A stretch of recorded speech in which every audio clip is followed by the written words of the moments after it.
Assalamualaikum warahmatullahi wabarakatuh. Kembali lagi di channelnya Ruslan Abdul Ghani.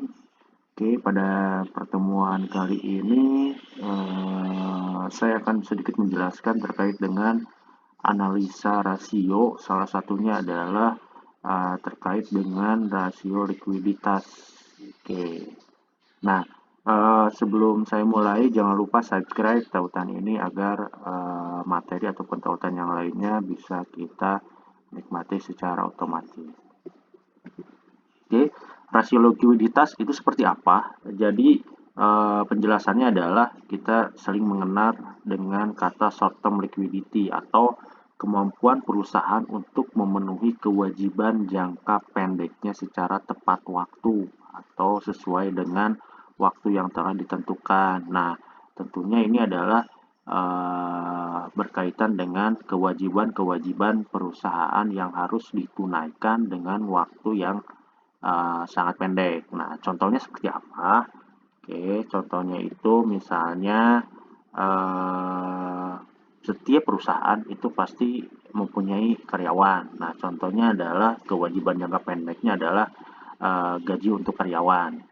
Oke, itu kemudian ada beban listrik. Tentunya setiap operasional perusahaan ini akan menggunakan listrik. Nah, kemudian ada beban telepon ataupun beban air dan kewajiban-kewajiban yang lainnya yang sesuai dengan jangka waktu yang telah ditentukan. Dalam artian pendek di sini adalah saya contohkan untuk jangka waktu 1 bulan misalnya. Oke, rasio likuiditas ini terbagi menjadi dua. Yang pertama ada current ratio, yang kedua ada acid test atau quick ratio. Nah, current ratio atau kita sebut sebagai rasio lancar, ini merupakan solvensi jangka pendek atau kemampuan perusahaan memenuhi kebutuhan utang ketika jatuh tempo, yang tadi kita jelaskan seperti awal ya. Nah, ini bagaimana cara kita melihat dari current ratio? Ini cara penentuannya adalah current asset itu dibandingkan dengan current liability. Current asset itu merupakan aset yang sifatnya lancar. Contohnya apa? Contohnya misalnya adalah kas, kemudian piutang, nah, seperti itu. Kemudian kalau current liability seperti apa? Itu hutang lancar, hutang jangka pendek, nah seperti itu. Oke, nanti studi kasusnya saya masukkan contoh juga setelahnya.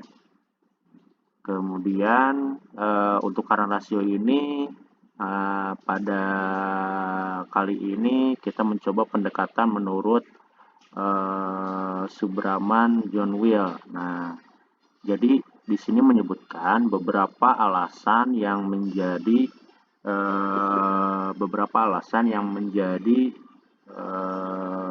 penggunaan rasio secara lancar. Nah, salah satunya adalah kemampuan memenuhi kewajiban secara lancar, kemudian penyangga dari kerugian, dan yang ketiga adalah cadangan dana lancar. Jadi dengan menggunakan current ratio, kita bisa mengetahui kewajiban lancar kita itu seperti apa. Apakah perusahaan mampu menunaikannya secara tepat waktu atau saat jatuh tempo atau tidak, seperti itu. Yang kedua, jadi ini untuk penyangga dari kerugian. Jadi jika dengan perhitungan tersebut kita bisa mengetahui kemungkinan-kemungkinan atau kerugian yang akan muncul di kemudian hari. Nah, yang ketiga maksud dari cadangan dana lancar ini adalah jadi kita bisa mempersiapkan dana-dana yang akan digunakan untuk penggunaan dari kewajiban-kewajiban yang sifatnya jangka pendek. Nah, itu merupakan pendekatan menurut Subrayaman dan John Will.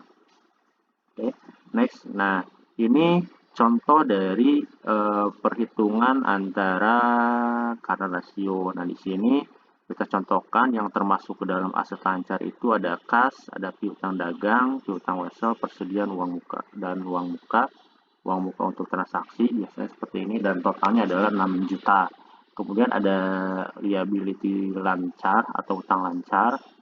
Ini dicontohkan ada utang dagang, kemudian utang wesel, utang pajak ataupun utang gaji, totalnya ada 3 juta. Nah, dari formulasi yang kita ketahui untuk rumus ini adalah untuk rasio ini adalah aset lancar berbanding dengan hutang lancar. Nah, kalau kita lihat berarti 6 juta dibanding dengan 3 juta. Tentunya perbandingannya tersebut adalah 2 banding 1. Nah, berarti kesimpulannya adalah perusahaan tersebut 200% yang berarti bahwa jumlah aset lancar 2 kali dari jumlah utang lancar. Jadi setiap satu utang lancar itu dijamin oleh 2 aset lancar. Nah, yang berarti perusahaan tersebut dibilang ini sudah mampu ataupun dia dibilang sehat seperti itu.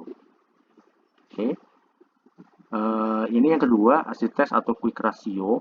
Jadi kita menyebutnya sebagai quick ratio. Jadi rasio cepat ini ukuran uji solvensi jangka pendek yang lebih teliti daripada rasio lancar karena pembilangnya mengeliminasi persediaan yang dianggap aset lancar yang sedikit tidak likuid dan kemungkinan menjadi sumber kerugian. Nah, untuk quick ratio ini lebih ke ada pendekatan inventory. Nah, rumusnya seperti ini.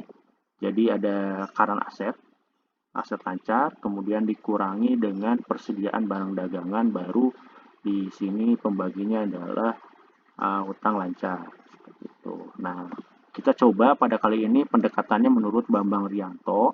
Jadi ini apabila kita menggunakan acid test ratio atau quick ratio untuk menentukan tingkat likuiditas, maka secara umum dapatlah dikatakan bahwa suatu perusahaan yang mempunyai quick ratio kurang dari 1:1 atau 100% dianggap kurang baik tingkat likuiditasnya.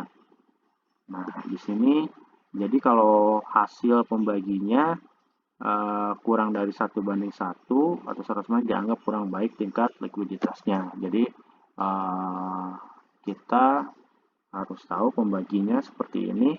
Utang lancar dikurangi dengan jumlah barang dagangan, kemudian dibagi dengan current liability atau utang lancar.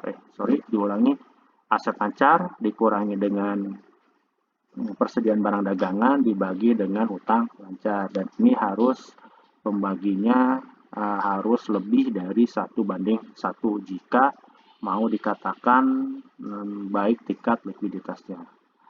Demikian pada pertemuan kali ini, mudah-mudahan bermanfaat. Jangan lupa subscribe tautan ini. Semoga bermanfaat. Wassalamualaikum warahmatullahi wabarakatuh.